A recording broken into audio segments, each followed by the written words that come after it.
This is CBC Late Night News.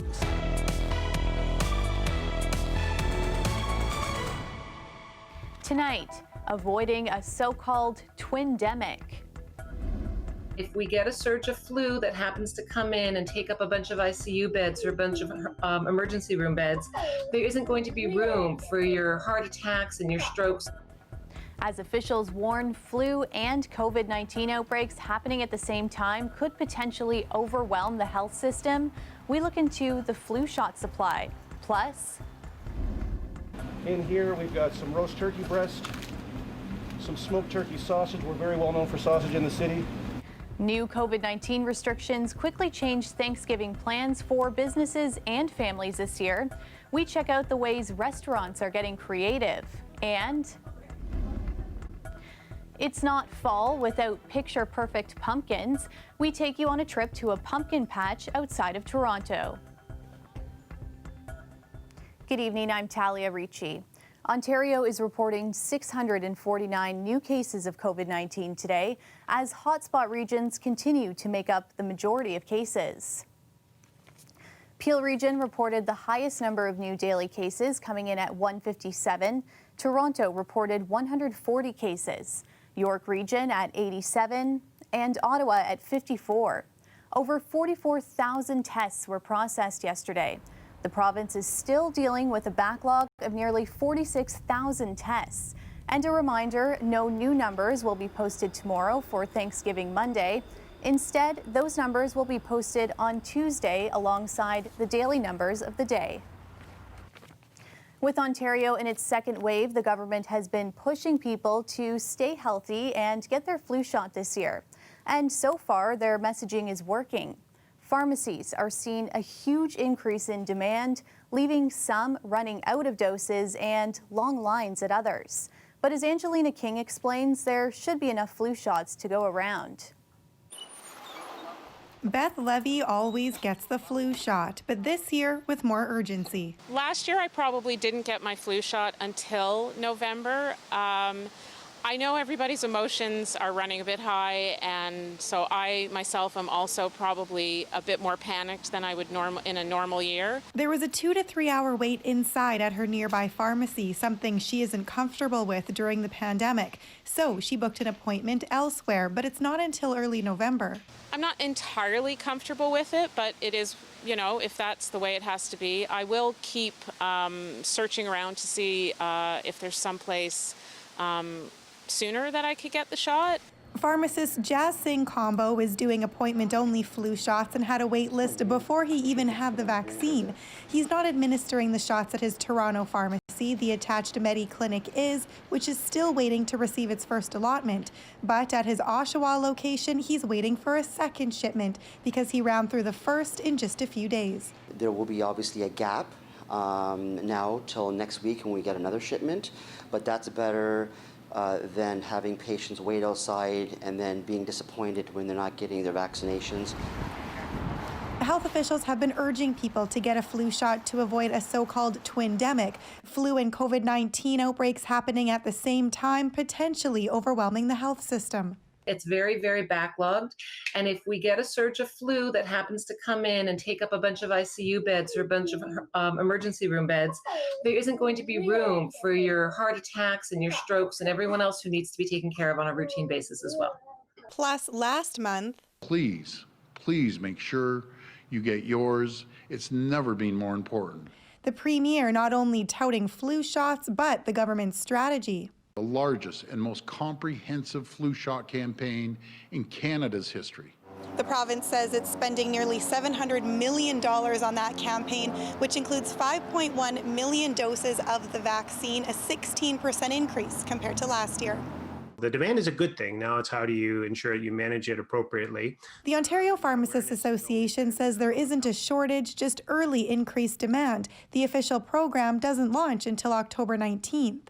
More supply is coming, and that we do have to be patient. We do have to call ahead and book appointments and check before we show up at pharmacies. We want to maintain all of the safety protocols. The association says don't worry, there are enough flu shots to go around, and the province says it'll consider buying more if needed. Angelina King, CBC News, Toronto. It's a particularly tough Thanksgiving for many adapting to the new COVID-19 restrictions. No indoor restaurant dining, families urged to stay apart, while officials can only hope they comply. Kelda Yu now on what's at stake. At Maple Leaf Tavern in Toronto, the Thanksgiving kits are ready to go and doing record business. We've got some roast turkey breast, some smoked turkey sausage. The busiest takeout initiative that we've ever done. We've sold out over 150 kits. This is one of the ways the restaurant is trying to survive. Customers had trickled back when indoor dining resumed in July. We had our highest sales within the last few weeks. But that all ended Friday when Ontario set a new one-day record of 939 cases. The Ford government rebanned indoor dining and closed other indoor spaces like gyms, casinos, and movie theaters for 28 days in 3 hotspots: Toronto, Ottawa, and Peel region. What's that going to look like in the next month? We're not sure. The restaurant says business is down 65% compared to last year, but they are grateful for the community support this Thanksgiving. More than 300,000 restaurant workers lost their jobs in the first wave in Ontario alone. Concerns now that the new shutdowns could stress already taxed food banks. One of our programs set a single-day record by serving 760 households, and majority of them are new clients. They came to us either because of their local food banks were closed or because of their financial situations have changed. And the looming question, what if the restrictions don't bring down the case numbers? On the horizon is Christmas, one of their big seasons in the restaurant industry. And then right after that, New Year's. And I'm sure if I'm a restaurant owner, I'm saying, what is that season going to look like? At Maple Leaf Tavern, they're figuring out new ways to make it through. We were planning on launching a to-go marketplace online. This definitely has accelerated those plans. In this time of incredible uncertainty, remaining flexible may be the only way to survive. Kelda Yoon, CBC News, Toronto. This time of year is a reminder for many of us to be grateful. But those experiencing homelessness during this pandemic face many challenges. That's why a local charity and restaurant owner teamed up today to give back to those in need. It's a world of difference. I think just everything that's happened with the pandemic has shed a light on just how vulnerable the vulnerable parts of our society are. 50 boxes of fries and chicken were distributed to people living in encampments along Yonge Street in Moss Park and Trinity Square. The owner of Paramount Fine Foods says being an immigrant, giving back is his way of saying thank you to Canada. It's different than cutting a check. It's nice to do it hands-on. It's nice to really wish people happy Thanksgiving, even at a distance. Look, yes, we are physically distanced from each other, but from inside, we're all connected. The owner personally handed out the food. He said it was a moment to connect with people still social distancing this Thanksgiving. And let's check in with Christina from the Weather Network now. And I guess it would have been too much to ask for a repeat of yesterday. Well, we were below seasonal today, but I've got some pretty good news. Let's take a look here at our average high, bringing out the Toronto Almanac, October the 12th. We should be at about 14.8. We were at 11 degrees today, a drop of about 10 degrees from our Saturday. So overnight, we're looking at some increasing cloud cover. This is going to be pushing into our Monday. We could be dealing with some light showers Monday afternoon, all due to the remnants of Hurricane Delta. But it's not until Monday evening, pushing into pre-dawn Tuesday, that we're going to be dealing with some widespread rainfall. So your Monday morning at 12 degrees, sunshine, feeling like 10. Now taking a look here at this rainfall accumulation, once again, these showers are going to be occurring evening for the Greater Toronto area. We could be dealing with some wet roads for our Tuesday morning. Chance of thunderstorms are remaining west of the Greater Toronto area. Most of that rainfall due to Hurricane Delta, that's remaining south of the border. All right, so a closer look at our Monday. Here is that rainfall for Toronto, 17 degrees. Heading to Guelph, 18 degrees. Kitchener at 18 degrees. Heading to Niagara Falls, 21 degrees. We are going to be dealing with that increasing cloud cover. Monday overnight, it is going to feel a lot chillier. Thanks, Christina. Thank you. A man has been charged with impaired driving and attempting to flee after a crash in Mississauga claimed the life of a 19-year-old man last night. It happened at the intersection of Mineola Road and Hurontario Street just after midnight, when 3 vehicles were involved in a collision. Police say Peter Sims tried to run away from the scene, but was arrested by officers shortly after. The 46-year-old from Orangeville was taken to hospital with non-life-threatening injuries. Sims has been charged with impaired driving causing death and failure to stop after a fatal accident. Police say he has 2 previous convictions for impaired driving. Anyone with additional information is asked to contact police. A First Nations community in Quebec is in mourning after the killing of 2 young boys. Their bodies were found at a home just outside Quebec City. Police say a 30-year-old man has turned himself in. CBC's Matt Demour reports. And it really hurts this morning. You know, we're all falling apart. Like many in Wendake, Grand Chief Conrad Siwi woke up to tragic news. 2 boys, aged 2 and 5, were found dead at a home in the Huron-Wendat community. Provincial police say a 30-year-old man turned himself in. Actually is detained for a double murder, and it has been a drive to the hospital center in Quebec for an evaluation of his condition. Nearby, a memorial was set up for the 2 boys. More than 250 kilometers away, a small group gathered in downtown Montreal for a planned protest. Called Indigenous Day of Rage, the event highlighted many issues facing Indigenous peoples. Speaker Ocean Batia-Lewis heard the news from Wendake this morning.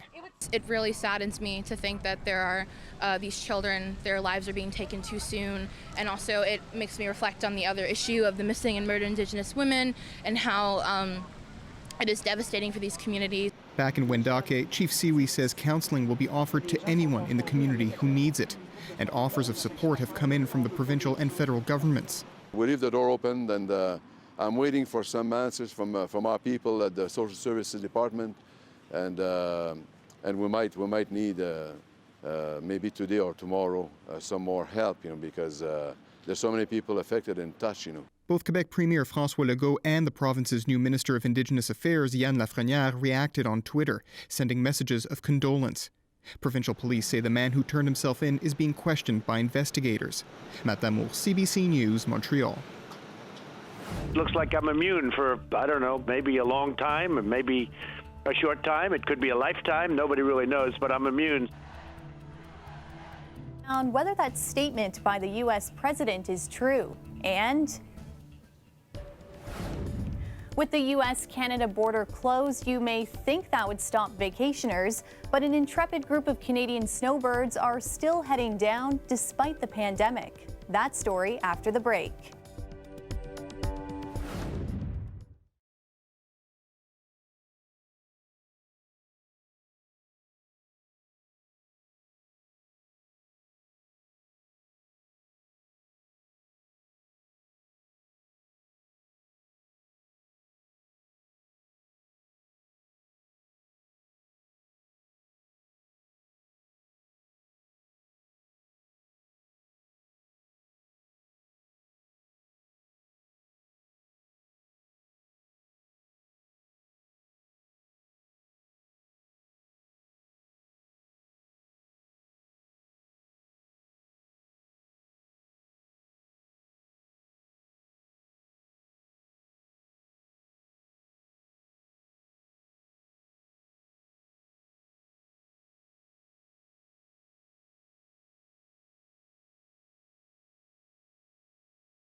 Ottawa says 2 Canadians detained in China have been granted consular access for the first time since January.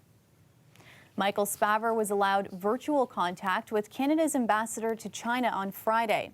Michael Kovrig was granted the same yesterday. They've been held since December 2018, shortly after Huawei's executive Meng Wanzhou's arrest in Canada for possible extradition to the U.S. Both face espionage charges. At least 20 people are dead and 30 are injured after a bus and a train collided in central Thailand. The bus was carrying about 60 factory workers to a Buddhist temple. As it was crossing a railway track, it was struck by a freight train headed to Bangkok. The impact of the crash flipped the bus on its side, ripping off the top. The crossing has an alarm, but no barrier to block traffic from trains that are passing. Donald Trump says he is now immune to COVID-19. It follows a statement by his doctor that the U.S. president is no longer contagious. But as CBC's Paul Hunter tells us, whether Trump is invincible or not is another matter. The day after standing maskless on the White House balcony before a crowd packed shoulder to shoulder, Donald Trump today in an interview on Fox News made clear that when it comes to him and COVID, Looks like I'm immune for, I don't know, maybe a long time, or maybe a short time. It could be a lifetime. Nobody really knows, but I'm immune. just days after being released from hospital after treatment for COVID, Trump's doctor released a statement overnight saying the president is no longer contagious. He did not say Trump had tested negative. Trump tweeted, "That means I can't get it and I can't give it." But Twitter then promptly attached this warning to Trump's tweet, suggesting the president may be spreading misleading and potentially harmful information. All of it with the president sliding further in public opinion polls, not least over his handling of the pandemic. President Trump is recovering from the coronavirus. So consider this new ad from the Trump campaign with what seems to be a high-profile endorsement of Trump's response to the crisis. I can't imagine that anybody could be doing more. Except Anthony Fauci, lead White House scientist on COVID, says his words from months ago were taken out of context, that he was speaking broadly about federal officials, not the president. It's clear Trump is keen to signal personal and political strength. After that campaign-style event yesterday, Trump, now self-describing as immune from COVID, will stage rallies this week in multiple states. That begins tomorrow in Florida, a state that's lately been expecting another COVID spike. Still, says Trump, he feels great. Immunity, he said this morning, means having a protective glow.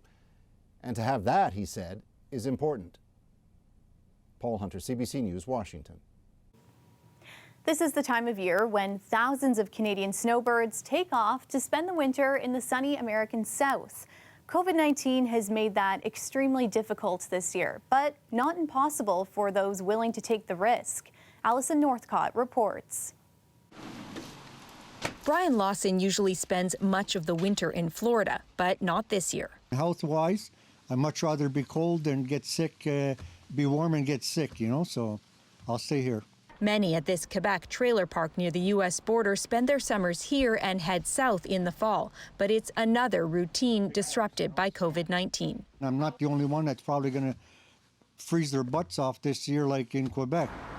With Canada-U.S. land border crossings closed to non-essential travel, snowbirds can't drive to the U.S. as many normally would, but they can fly there. I haven't seen winter since 1991. That's what Therese Dinziani plans to do despite the Canadian government warning against travel. Confined here in the cold weather or confined in Florida, and I could also go on the beach.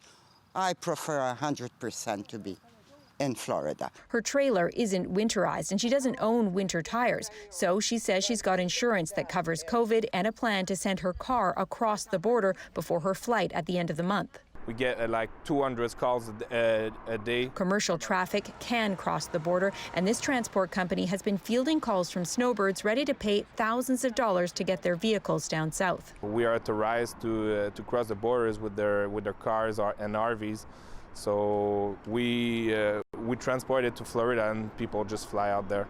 But the federal government warns if travelers run into trouble abroad, it may have limited capacity to help, and that older people are particularly at risk when it comes to COVID-19. It could also cause problems for the healthcare systems on both sides of the border, says this expert. Over a relatively short period of time, a large number of people traveling can overwhelm the ability of public health and contact tracing to do their job. As the leaves fall, Brian Lawson is bracing himself for winter with the hopes he can escape it again another year. Alison Northcott, CBC News, Hemmingford, Quebec. Coming up, it's that time of year when a certain orange squash takes front and center. We'll take you to Sturgeon Falls to check out the sights and sounds of a pumpkin patch. That story after the break.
Christina's back now with our extended forecast, and I've really started mentally preparing for some real fall temperatures this week.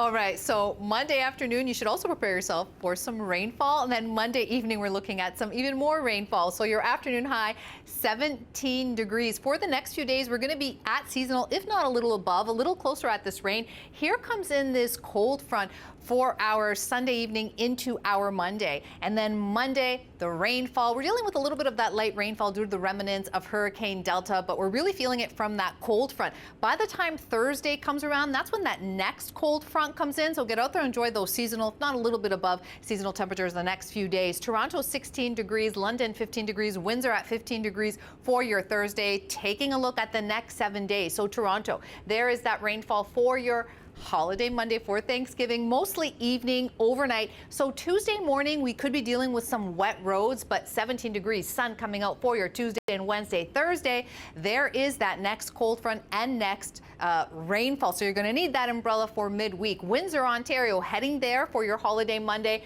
Check this out, 23 degrees for your Monday, Tuesday 19 degrees, Wednesday at 17 degrees. There is that cold front for your Thursday. So once again, you're going to need that umbrella. Headed to London, Ontario for our beautiful Monday at 20 degrees, feeling like 21. Your Tuesday 17 degrees, your Wednesday at 16 degrees. Once again, here comes that cold front in for your Thursday.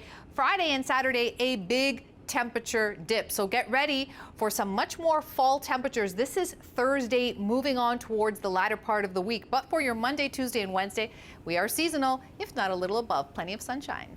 Looks good. Thanks, Christina. Thank you. Thanksgiving may be looking different this year due to the pandemic, but an hour outside of Sudbury, a local farm opened their doors to offer fun fall activities to families while also keeping safe. Take a look. It was really fun. Yeah. The corn maze is amazing. We were just looking for something to do as a family to enjoy some time together in the holiday. And be outside before the snow falls. Yeah, enjoy some nice weather. And get some pumpkins? We just did the maze, the corn maze. And he loved it. He was just running all through the maze. So yeah, I'm happy with it. And where are you coming from right now? The haunted house. And how was that? Scary. Isaiah, can you maybe tell him what happened when you went to the Mister? When I went to the Mister, he played a song. Oh, there was a musician down there. He was really good. Oh, we're just enjoying the sunshine, being outside as a family, so we're making the best of the situation. It's nice to just get out in the farm and just enjoy the fresh air, you know, especially with COVID and stuff, right? So it's nice fresh air. It actually feels good. It feels nice to be outside with the family and the little guy. I think it was really fun. There's not as much to do as there usually is, but I think it's still pretty fun. Yeah, everything was really fun. It's really nice out today. It's very fun being outside. I wish I could do this again. And that's our show for you tonight. Thanks for watching. We'll leave you with more from that beautiful pumpkin patch in Sturgeon Falls. I'll see you back here for both 6 and 11 on the Holiday Monday tomorrow. Good night.